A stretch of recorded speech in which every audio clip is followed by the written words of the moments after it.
Hi hello வணக்கம். இன்றைக்கி ஒரு முக்கியமான ஒரு அட்டாமிக் மாடலை பற்றி டிஸ்கஸ் பண்ண போகிறோம். Rutherford atomic model. அதை பற்றி படிக்கிறதுக்கு முன்னாடி நமக்கு ஒரு சில விஷயங்கள் தெரிஞ்சால் ரொம்ப நல்லா இருக்கும்னு நினைக்கிறேன். அதாவது அறிவியலை பொறுத்த வரைக்கும் இன்றைக்கி உண்மையாக இருக்கிற ஒரு விஷயம் நாளைக்கு பொய்யாக மாறலாம். அப்படி இல்லைன்னா நேற்று பொய்யாக இருக்கிற ஒரு விஷயம் இன்றைக்கி உண்மையாக மாறலாம். அதுக்கு நல்ல உதாரணம்னு பார்த்தா ஆட்டம்னுடைய மாடல். ஆட்டம்னுடைய ஸ்ட்ரக்சரை பற்றி நிறைய பேர் நிறைய விதமாக சொல்லிட்டாங்க. அவங்களும் நிறைய அட்டாமிக் மாடல்ஸை பப்ளிஷ் பண்ணிட்டு போயிட்டாங்க. இது வரைக்கும் நம்ம 10 அட்டாமிக் மாடல்ஸை படிச்சுக்கிட்டு இருக்கோம். லாஸ்ட்டாக 10வது அட்டாமிக் மாடலுங்கிறது குவாண்டம் அட்டாமிக் மாடல்னு நினைக்கிறேன். சரி, நம்ம அட்டாமிக் மாடல்ல இருந்து வருவோம். ஆட்டம் எப்படி இருக்குன்னு சொல்லி டால்டன் 1805 நினைக்கிறேன், டால்டன் ஒரு அட்டாமிக் மாடலை சொல்கிறாரு. அதாவது ஆட்டம் எப்படி இருக்குன்னா, ஒரு பொருளை ஒரு ஆப்ஜெக்டை ரெண்டாக பிரிக்கலாம், அதை மறுபடியும் ரெண்டாக பிரிக்கலாம். Again I can split into 2 parts. அப்படியே பிரிச்சுக்கிட்டே போனால் ஒரு கட்டத்துக்கு மேலே பிரிக்க முடியாத நிலைமை வரும் பார்த்தீங்களா, அதுக்கு பேர் தான் ஆட்டம்னு சொல்கிறார். அதாவது atom is an indivisible and இன்டிஸ்ட்ரக்டபிள்னு சொல்கிறார். அதுக்கப்புறமா 1904 ஜே தாம்சன் வராரு. ஜே தாம்சன் எலக்ட்ரானை கண்டுபிடித்த ஒரு மாமனிதர்னு கூட சொல்லலாம். அவர் என்ன சொல்கிறாருன்னா, டால்டன் சொன்ன மாதிரி ஆட்டமை ஒரு கட்டத்துக்கு மேலே பிரிக்க முடியாத நிலைமை வரும், அதுதான் ஆட்டம்னு சொல்கிறாரு. ஆனால் ஜே தாம்சன் அந்த ஆட்டமுக்கு உள்ளேயும் 2 விஷயங்கள் இருப்பதை கண்டுபிடிக்கிறார். அதுதான் புரோட்டான் அண்ட் எலக்ட்ரான். அதாவது புரோட்டான் அண்ட் எலக்ட்ரான் ஆட்டமுக்குள்ளே இருக்குது அப்படின்னு சொல்லி அவர் சொல்கிறாரு. சரி, அவர் ஒரு அட்டாமிக் மாடலை சொல்கிறாரு. அது எப்படி இருக்குன்னா, அவருடைய கருத்துப்படி ஆட்டம்ங்கிறது ஒரு ஆட்டம்ங்கிறது ஃபுல்லாக இப்போ பாசிட்டிவ்லி சார்ஜாக இருக்கும். அதுக்குள்ளே எலக்ட்ரான்ஸ் அங்கங்கே பரவிக்கிட்டு இருக்கும் அப்படின்னு சொல்கிறாங்க. அதாவது உங்களுக்கு புரிகிற மாதிரி சொல்லணும்னா, ஒரு தர்பூசணி பழம் வாட்டர்மிலன் 2 அறுத்தோம்னா நமக்கு என்ன தெரியும், சிகப்பாக இருக்கும். அந்த வாட்டர்மிலன் ஃபுல்லாக பாசிட்டிவ் சார்ஜாகவும் அதுக்குள்ளே சின்ன சின்ன கொட்டைகள் இருக்குது பார்த்தீங்களா, அது எல்லாமே எலக்ட்ரானாகவும் செயல்படும் அப்படின்ட்டு அவர் ஒரு அட்டாமிக் மாடலை பப்ளிஷ் பண்ணுறாரு. ஆனால் எல்லாருக்குமே ஒரு சந்தேகம், எப்படி ஒரு பாசிட்டிவ் சார்ஜ் ஃபுல்லாக ஒரு நெகட்டிவை வச்சுக்க முடியும் அப்படின்ற ஒரு சந்தேகம் வருது. அதுவுமே இல்லாமல் ஒரு நியூக்ளியஸுக்கு உண்டான ஒரு ப்ராப்பரான பொசிஷனை பற்றி அவர் ஒரு நல்ல எக்ஸ்பெரிமெண்டல் எவிடன்ஸை கொடுக்க கிடையாது. அதனால் இந்த மாதிரி விஷயங்களெல்லாம் ட்ராபேக்ஸாக முடியுது.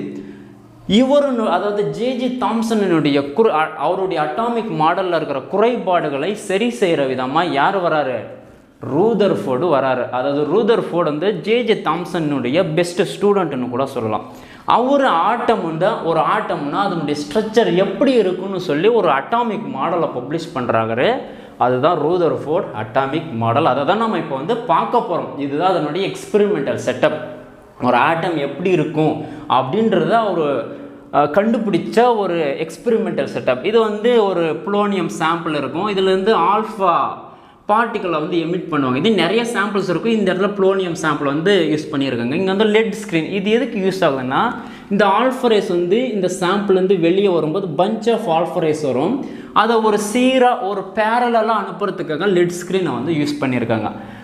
தென் லெட் ஸ்க்ரீன் மேலே விழுந்து என்ன ஆகுதோ, எகெயின் ஒரு தின் கோல்டு ஃபாயில் மேலே அந்த ஆல்ஃபா ரேஸ் விழுது.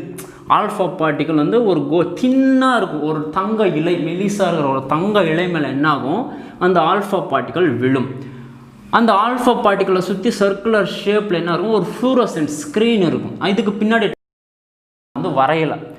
ரைட், இப்போது சாம்பிள்லேருந்து ஆல்ஃபா பார்ட்டிகல்ஸ் வரும். லெட் ஸ்க்ரீனை வச்சு ஒரு பேரலாக அனுப்புவாங்க. அனுப்புன பின்னாடி என்னாகும், இந்த கோல்டு ஃபாயில் மேலே விழுந்து என்ன ஆகுது, விழுந்து அந்த பக்கம் போயிட்டு இந்த ஃப்ளூரசன்ட் ஸ்க்ரீன் மேலே விழுந்து மின்ன ஆரம்பிக்குது. அதாவது ஒளிர ஆரம்பிக்குது. ரைட், இந்த இடத்துல அதிகமான ஒளிர்தலை பார்க்குறாரு. சரி, இந்த இடத்துல ஒளிருது, ஓகே, கண்டுபிடிச்சிட்டாரு. ஆனால் இந்த இடத்துல ஒளிர்ற மாதிரி சின்ன சின்னசாக வேறு இடத்துலையும் ஒளிர்றத பார்க்குறாரு. அதாவது இந்த இடத்துல ஒளிருது, இந்த இடத்துலலாம் ஒளிருது. இந்த ஒளிர்தலுக்கான காரணம் என்ன அப்படின்னு ஒரு ஆராய்ச்சியை தொடர்றாரு. அதாவது புளோனியம் சாம்பிள்லேருந்து ஆல்ஃபா பார்ட்டிக்கலை அனுப்புகிறாரு.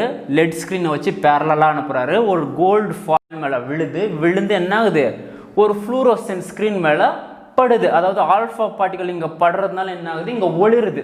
இந்த இடத்துல நிறைய ஒளிர்தல் உருவாகும். அதே மாதிரி சின்ன சின்ன ஒளிர்தல் வேறு இடத்துல ஒளிருதுன்னா அப்போது ஆல்ஃபா பார்ட்டிக்கல் அந்த இடத்துக்கும் போயிருக்குன்னு அர்த்தம், இந்த மாதிரி போயிருக்குன்னு அர்த்தம்.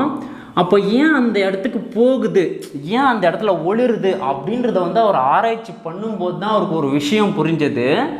அதாவது இந்த கோல்டு ஃபாயில் இருக்குது பார்த்தீங்களா, இந்த கோல்டு ஃபாயில் ஆட்டம்ஸ்லால் ஆனது, ரைட்? ஆட்டம்ஸ்குள்ளே தான் வந்து என்ன ஆகுது, அந்த ஆல்ஃபா பார்ட்டிக்கல் போகுது அப்படின்னு நீங்கள் இமேஜின் பண்ணணும். இங்கே வரைஞ்சிருக்கேன் பாருங்கள். ஆக்சுவலி இந்த கோல்டு ஃபாயிலுக்குள்ளே இருக்கிற ஒரு ஆட்டமை நான் வரைஞ்சிருக்கேன் உங்களுக்கு புரியறதுக்காக. இந்த இடத்துல அனுப்புகிற அந்த ஆல்ஃபா பார்ட்டிக்கல் என்ன ஆகுது, ஆட்டம்குள்ளே போகுது. எல்லாமே வந்து என்ன ஆகுது, ஃபுல்லாக எந்த ஒரு ரிஃப்ளெக்டும் டிஃப்ளெக்ட் ஆகும், நேராக போய்ட்டு ஸ்க்ரீன் மேலே பட்டு ஒளிருது. ஆனால் ஒரு சின்ன small amount of alpha particle மட்டும் என்ன ஆகுது, இந்த இடத்துல டிஃப்ளெக்ட் ஆகுது, இந்த மாதிரி டிஃப்ளெக்ட் ஆகிட்டு வேறு இடத்துல வந்து ஒளிர்தல் உருவாகுது. அதுக்கு காரணம் என்னன்னா, அவருக்கு அப்போ தான் ஒரு கன்க்ளூஷன் கொடுக்குறாரு. என்னன்னு, ஜே தாம்சன் சொன்ன மாதிரி ப்ளம் புட்டிங் மாடல் மாதிரி இருக்காது ஆட்டமு, அது அவர் என்ன சொல்கிறாரு, ஃபுல்லாக பாசிட்டிவாக இருக்கும், அதுக்குள்ளே நெகட்டிவ் இருக்கும் அப்படின்னு வந்து ஜே தாம்சன் சொல்கிறாரு. ஆனால் இவர் வந்து என்ன சொல்கிறாரு, இந்த எக்ஸ்பெரிமெண்டல் அனலைசிஸை பண்ணதுக்கப்புறம் ஆட்டம்ங்கிறது வந்து ஜே தாம்சன் சொன்ன மாதிரி புரோட்டான் எலக்ட்ரான் இரண்டு விஷயங்களால் தான் ஆனது. அந்த இடத்துல அந்த நேரத்தில் நியூட்ரானை கண்டுபிடிக்காத ஒரு காலகட்டம். அப்போது ஒரு ஆட்டம்னா அந்த ஆட்டமுக்கு நடுவில் தான் புரோட்டான் இருக்கும், அதை சுற்றி தான் எலக்ட்ரான் இருக்கும். அப்போது ஏன் இந்த இடத்துலலாம் ஒளிருது அப்படின்னு அவர் வந்து சொல்கிறார் பாருங்க. அதாவது ஆல்ஃபா பார்ட்டிகலுங்கிறது வந்து பாசிட்டிவ், புரோட்டானுங்கிறதும் பாசிட்டிவ். அப்போது நம்ம பஞ்ச் ஆஃப் ஆல்ஃபா ரேஸை இந்த சாம்பிள் இருந்து அனுப்பும்போது ஃபுல்லாக நேராக எந்த ஒரு டிஃப்ளெக்டும் ரிஃப்ளெக்டும் இல்லாமல் போய் ஸ்க்ரீன் மேலே பட்டு ஒளிருது. ஆனால் ஒரு சின்ன சின்ன ஆல்ஃபா பார்ட்டிகல்ஸ் மட்டும் டிஃப்ளெக்ட் ஆகுது. அதுக்கு காரணம் என்னன்னா, ஆல்ஃபா பார்ட்டிகலுங்கிறதும் பாசிட்டிவ், புரோட்டானுங்கிறதும் பாசிட்டிவ். அப்போது எந்த நேரத்தில் புரோட்டானுக்கு நேராக எந்த ஆல்ஃபா பார்ட்டிக்கல் போதோ அந்த பார்ட்டிக்கல் மட்டும் டிஃப்ளெக்ட் ஆகிட்டு போயிடும், இல்லைன்னா ரிஃப்ளெக்ட் ஆகிட்டு பேக்கப் ஆயிடும். ஏன் என்ன காரணம்னா, நம்ம படிச்சிருப்போம், same charges can ripple, opposite charges can attract. அப்போது இதுவும் சேம் சார்ஜ், இதுவும் சேம் சார்ஜ், பாசிட்டிவ் ரிப்பல் ஆகுறதுனால என்ன ஆகும், ஆல்ஃபா பார்ட்டிகல் அப்படியே போகும் அப்படியே கிட்ட போயிட்டு ரிப்பல்சிவ் ஃபோர்ஸ் கிரியேட் ஆகும். அப்படியே இல்லைன்னா இது மேலே படாமல் அப்படியே டிஃப்ளெக்ட் ஆகி போகும், இல்லை ரிஃப்ளெக்ட் ஆகிட்டு பேக்காக வந்துடும், ரைட்? அப்போது அவர் ஒரு கன்க்ளூஷனை கொடுக்குறாரு. Atom is made up of is what, proton and எலக்ட்ரானால் தான் ஆட்டம்ஸ் ஆயிருக்கு. ஆனால் ஜே தாம்சன் சொன்ன மாதிரி என்னது, இந்த மாதிரி இருக்காது. ஆட்டம்ஸ்னுடைய சென்டரில் தான் வந்து என்ன இருக்கும், புரோட்டான் இருக்கும், அதை சுற்றி தான் எலக்ட்ரான்ஸ் இருக்கும் அப்படின்ட்டு ஒரு கன்க்ளூஷன் சொல்கிறாரு. இப்போது இந்த ஆராய்ச்சி இதோட விட்டுறல, அவர் இன்னும் வந்து ஆராய்ச்சியை தொடர்றாரு. எப்படின்னா, எவ்வளோ சிங்க்லேஷன் உருவாகுது. அதாவது சாம்பிள் இருந்து ஆல்ஃபா பார்ட்டிகல் போச்சு, கோல்டு ஃபாயில் மேலே பட்ட பின்னாடி என்ன ஆகுது, ஸ்க்ரீன் மேலே விழுந்து ஒளிர ஆரம்பிக்குது.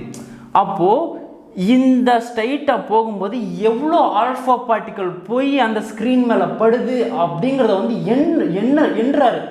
ஆனால் அவர் வந்து எண்ணுறது கஷ்டம்னு சொல்லிட்டு என்ன பண்ணுறாரு, அவருடைய மாணவர்கள் கெய்கர் அண்ட் மார்சன் நினைக்கிறேன், அவருடைய மாணவர்கள்கிட்ட அந்த வேலையை ஒப்படைக்கிறாங்க. அப்போது அவங்க 2 பேரும் என்ன பண்ணுறாங்க, அப்படியே ஆல்ஃபா பார்ட்டிகல் கோல்டு ஃபாயில் மேலே போனதுக்கப்புறம் இந்த இடத்துல எவ்வளோ ஒளிர்தல் உருவாகுது அப்படின்றத வந்து உட்காந்து எண்ணுறாங்க. அந்த மைன்யூட்டான விஷயத்தை வந்து எண்ணுறாங்க.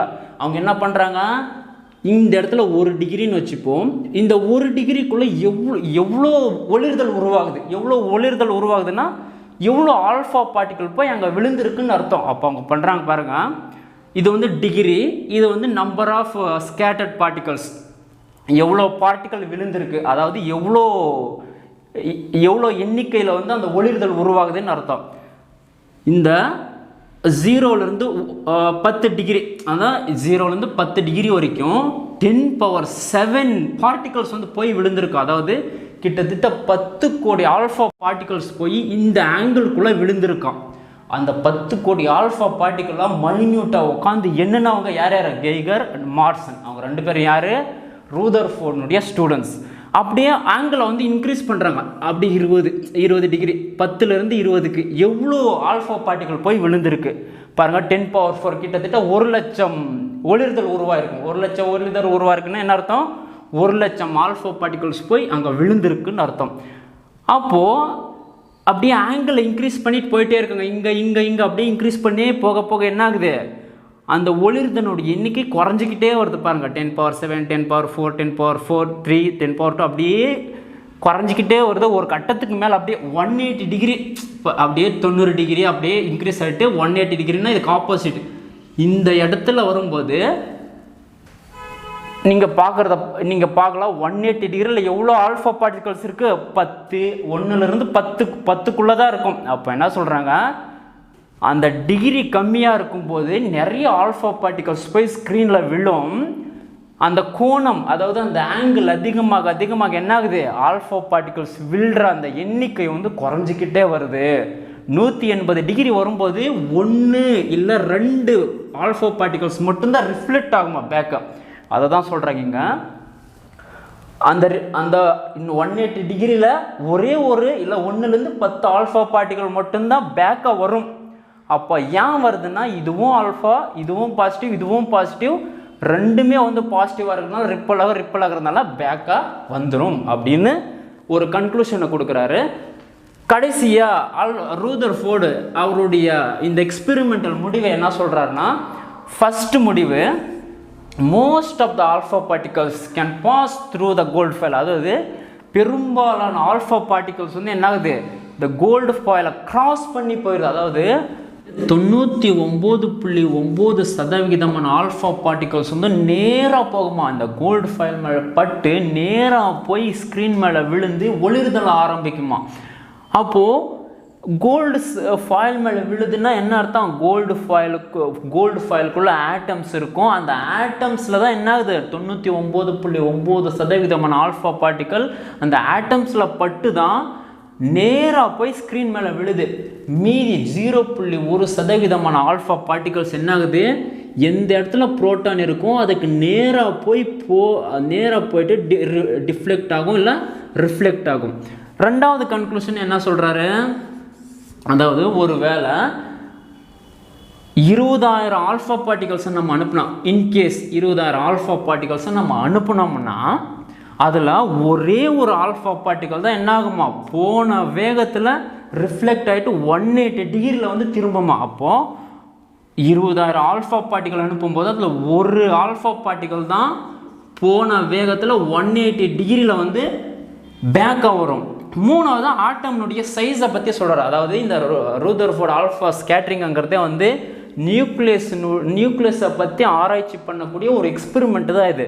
இப்போது ஆட்டம்னுடைய சைஸு 10⁻10 மீட்டர்னு சொல்லும்போது நியூக்ளியஸ்னுடைய சைஸை ரூதர்ஃபோர்ட் சொல்கிறார் 10⁻15 மீட்டர் இருக்குன்னு சொல்லிட்டு. அதாவது இது வந்து அந்த நம்பர்ஸாக பார்த்தா உங்களுக்கு வந்து புரியாத மாதிரி இருக்கும். எப்படின்னா ஒரு எக்ஸாம்பிளோட சொல்கிறேன் பாருங்கள். ஒரு பெரிய கிரிக்கெட் கிரவுண்ட் இருக்குன்னா அந்த கிரிக்கெட் கிரவுண்டில் ஒரு சின்ன கிரிக்கெட் கிரவுண்டினுடைய சென்டரில் ஒரு சின்ன பாலை வச்சோம்னா அந்த பால் எவ்வளோ ஸ்பேஸை ஆக்கியபை பண்ணியிருக்கோம் அவ்வளோ ஸ்பேஸ் மட்டும்தான் இங்கே ஆக்கியபை பண்ணியிருக்குமா. அப்போது நம்ம டீப்பாக யோசித்து பார்த்தா புரியும். ஆட்டம் சென்டரில் இருக்கிற most of the space is empty. அதாவது எப்படி சொல்லலாம், atom is made up of எம்டின்னு கூட சொல்லலாம். ஆனால் அப்படி சொல்லக்கூடாது. பெரும்பாலான பகுதி வந்து எம்டியாக தான் இருக்குமா. நாலாவதாக ஒரு கன்க்ளூஷன் சொல்கிறாரு, ஆட்டம்னுடைய பெரும்பாலான மாஸ் எதில் கான்சென்ட்ரேட்டாக இருக்குன்னா இந்த ஆட்டம்னுடைய சென்டர் பார்ட் நியூக்ளியஸில் தான் கான்சென்ட்ரேட்டாக இருக்குமா. இதில் வந்து ஒரு சில ட்ராபேக்ஸும் இருக்குது. எந்த ட்ராபேக்ஸ்னால் அந்த ட்ராபேக்ஸை சரி பண்ணுறது தான் போர் அட்டாமிக் மாடல் அப்படின்ட்டு வரும். அது அடுத்த வீடியோவில் பார்ப்போம். என்ன ட்ராபேக்னு சொல்கிறேன். அதாவது இந்த ரூதர்ஃபோர்ட் எக்ஸ்பெரிமெண்ட் மூலமாக ரூதர்ஃபோர்ட் சொல்லிட்டார். என்ன சொன்னார், அதாவது atom is made up of proton and electron only. அந்த நேரத்தில் நியூட்ரான் கண்டுபிடிக்கல. அப்போது புரோட்டான் எங்கே இருக்குது, ஆட்டம்னுடைய சென்டரில் இருக்குது. எலக்ட்ரான் வந்து இதை வந்து புரோட்டானை சுற்றிக்கிட்டு வருது அப்படின்னு அவர் ஒரு கன்க்ளூஷனை கொடுக்குறாரு. ஆனால் according to electro magnetic theory என்ன சொல்லுதுன்னா, ஒரு பார்ட்டிகளோ ஒரு ஆப்ஜெக்டோ வந்து மூவிங்கில் இருக்கும்போது ரிவால்வ் ஆகும்போது அதில் இருக்கிற எனர்ஜி வந்து லாஸ் ஆகும். அதாவது லாஸ் ஆகும்னா என்ன அர்த்தம், ஆற்றலை யாக்கவும் முடியாது அழிக்கவும் முடியாது.